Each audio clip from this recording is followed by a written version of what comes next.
Saya langsung ke LSI Denny JA, Mas Ade Mulyana tadi menyambung pernyataan dari Mas Arya Bima. Ini kesannya kok LSI Denny JA ini membingkai opini ke publik. Kenapa jarak surveinya terlalu dekat? Kemudian data kuantitatif metode yang digunakan juga harus diuji. Dari hasil elektabilitas terbaru, Prabowo selisihnya 7,2% dengan Ganjar Pranowo ketika head to head. Mas Ade, jawabannya. Ya, jadi pertama mungkin saya klarifikasi dulu ya. Survei yang tadi ditampilkan itu datanya sebetulnya dalam periode yang sama, yaitu di bulan Mei kemarin. Jadi terakhir itu datanya kita terima itu tanggal 14 Mei itu kalau tidak salah. Nah, karena banyaknya data yang terdapat di survei kami, akhirnya memang kami membuat 3 kali rilis survei, hasil survei itu ke media dengan berbagai macam temuan-temuan yang memang kita elaborasi lebih dalam ya. Karena kan selain data kuantitatif, ini kita juga memang menggunakan metode kualitatif ya. Jadi kalau misalnya tadi dari 3 pasang Pak Prabowo misalnya unggul tadi dibanding Pak Ganjar dengan selisih tipis, dan juga ada satu calon Pak Anies ya, yang ketiga itu 20,8%. Kemudian tiba-tiba muncul lagi data Pak Prabowo menang 50,4, kemudian Pak Ganjar 43,2 dengan margin yang lebih tebal, itu selisihnya 7,2%. Jadi sebetulnya dari kami kemarin itu memang membuat simulasi jika memang Anies ini tidak dapat tiket capres. Nah, jadi ini bukan LSI ya, karena saya klarifikasi dulu, ini bukan LSI mendukung apa yang disebut dengan penjagalan dan lain-lain, tapi memang ada latar belakang yang menyebabkan kami melakukan analisa bahwa kemungkinan Pak Anies ini bisa gagal capres. Karena yang pertama, kalau kita ikuti ya, partai-partai yang tergabung dalam koalisi perubahan untuk persatuan ya, kita tahu di situ ada Partai Nasdem, kemudian juga ada Demokrat dan juga ada PKS ya. Nah, dari 3 partai anggota koalisi ini kan 2 partai ini boleh dibilang sedang menghadapi ini ya, kasus hukum ya. Misalnya Demokrat versi Pak AHY ini kan juga sedang digugat di MA ya. Kepengurusannya oleh Pak Muldoko. Kemudian juga kemarin untuk Partai Nasdem, kita tahu sama-sama bahwa ada sekjennya juga yang terkena kasus dan juga sudah ditahan di Kejaksaan. Jadi dari latar belakang ini kami membuat simulasi jika ternyata pada akhirnya nanti Pak Anies ini salah satu atau 2 partai berubah arah untuk menentukan koalisi, ini kuota 20% ini kan gagal dipenuhi oleh Pak Anies. Jadi kita buat simulasi jika memang kondisinya seperti itu, ini bisa dipastikan hanya 2 pasang calon yang akan bertarung. Karena kan kita lihat saat ini hanya 3 nama saja kan yang posisi di survei itu memang sudah tinggi ya. Yang pertama Pak Ganjar, dan Pak Prabowo, dan juga Pak Anies. Nah, jika memang Pak Anies ini gagal mendapatkan tiket, ini otomatis hanya ada head to head antara Pak Prabowo dengan Pak Ganjar. Nah, jika itu yang terjadi, akhirnya keluar data bahwa memang Pak Prabowo ini unggul dibanding dengan Pak Ganjar. Karena ada migrasi suara dari Pak Anies yang tadinya di survei kita itu sebesar 20,8%, itu kalau kita cross check data, migrasi suara dari Pak Anies ini lebih banyak diterima oleh Pak Prabowo ya. Di situ kita lihat sebesar 50,8% itu beralih ke Pak Prabowo, kemudian juga hanya 25,4% yang beralih ke Pak Ganjar Pranowo. Tapi sekali lagi, memang kami tidak mengharapkan adanya kondisi seperti itu ya. Kita memang berharap Pak Anies tetap maju, tapi jika memang hanya 2 pasang calon, untuk kondisi saat ini memang Pak Prabowo sudah mengungguli Pak Ganjar. Baik Mas Ade, kita langsung ke Kang Saan. Mas Ade, kita juga ingin tahu tanggapannya dari Nasdem sebagai pengusung Anies Baswedan, karena tadi posisi dari sejumlah lembaga survei Anies tetap berada di peringkat ketiga. Bahkan ada yang mengatakan kok Anies stuck sampai sekarang. Kang Saan Mustafa. Ya, kita selalu mengikuti ya dan mencermati semua hasil survei, tidak terkecuali lingkaran survei Indonesia. Jadi semua lembaga survei yang merilis survei terkait dengan soal preferensi dan posisi calon presiden, itu sekali lagi kita cermati, kita evaluasi dan kita uji. Ini penting untuk Nasdem melakukan evaluasi dan proyeksi untuk langkah-langkah politik ke depannya, khususnya untuk calon presiden yang sudah diusung Nasdem, Pak Anies Rashid Baswedan. Nah, terkait dengan hasil survei kan itu hal yang biasa.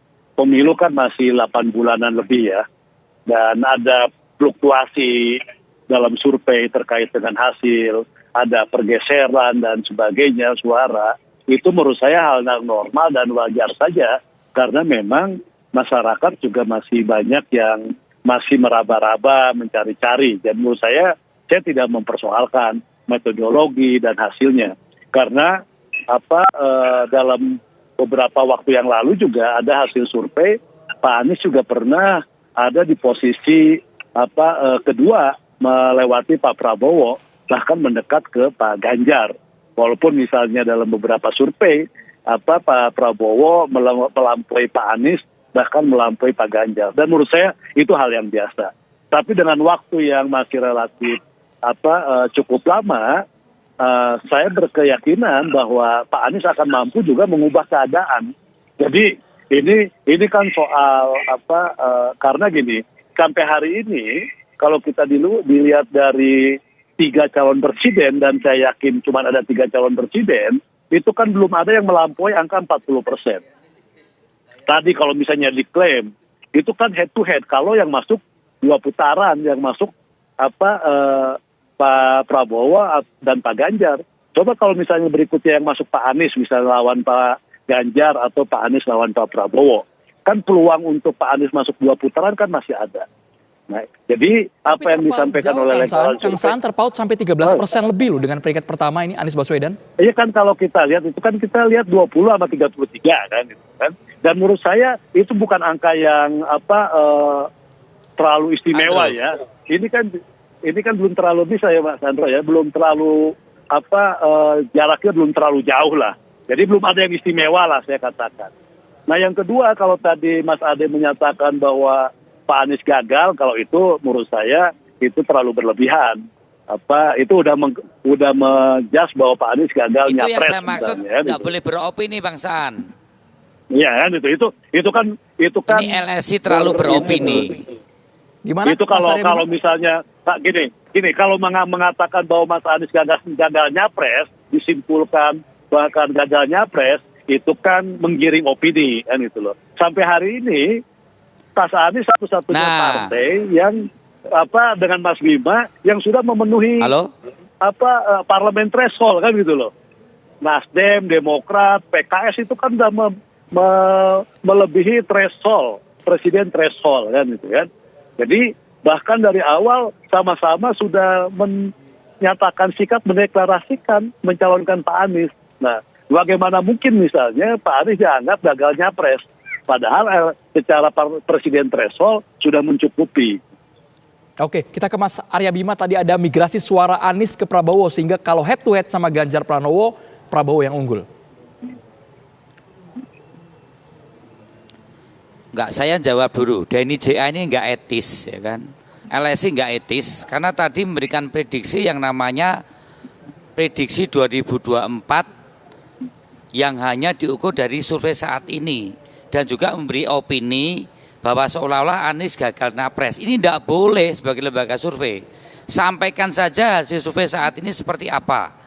Ini yang saya katakan, saya mengkritisi tidak etisnya Denny JA dan LSI. Karena kami mencermati betul bagaimana hasil survei ini di dalam berbagai variabelnya. Tidak boleh atau kurang etis Denny JA dan LSI mengambil opini Anies gagal nyapres, Prabowo menang pemilu 2024. Sedangkan LSI juga tidak menyampaikan hasil survei itu sejauh mana yang sekarang baru kita kerjakan, pengenalan masyarakat antara Prabowo dan Ganjar Pranowo. Di berbagai survei Ganjar Pranowo ini masih kalah dikenal dengan Pak Prabowo. Ini kan sama saja kan disembunyikan atau tidak disurvei. Kemudian hasilnya disampaikan dan beropini. memastikan bahwa 2024 Prabowo akan menang sebagai presiden. Ini tidak boleh. Maka tadi saya katakan, mohon yang namanya lembaga survei, perkumpulan survei opini publik Indonesia ini mengumpulkan lembaga survei untuk memberikan batas-batas sejauh mana dia bisa menyampaikan supaya lembaga survei ini berjalan secara profesional, tidak menjadi tim sukses. Mas Ade, singkat saja, lembaga survei jangan jadi tim ses. Ya, dari pertama kita juga bilang ya, kita ini memang tidak beropini kemudian juga menggiring opini ya, dan juga tidak berharap salah satu capres yang tidak bertarung ini gagal ya dengan kondisi partai koalisi. Salah satunya mundur, itu dari awal kan statement kami memang seperti itu ya. Jadi kami hanya melakukan simulasi saja gitu. Jadi kita memang jika konsep seperti ini, simulasinya seperti ada 2 calon, hanya itu saja sebetulnya. Jadi tidak ada niat kami untuk menggiring opini dan lain-lain. Baik, terima kasih Mas Ade Mulyana. Kemudian Mas Arya Bima, terima kasih, dan juga Kang Saan Mustafa sudah bergabung di Kabar Petang.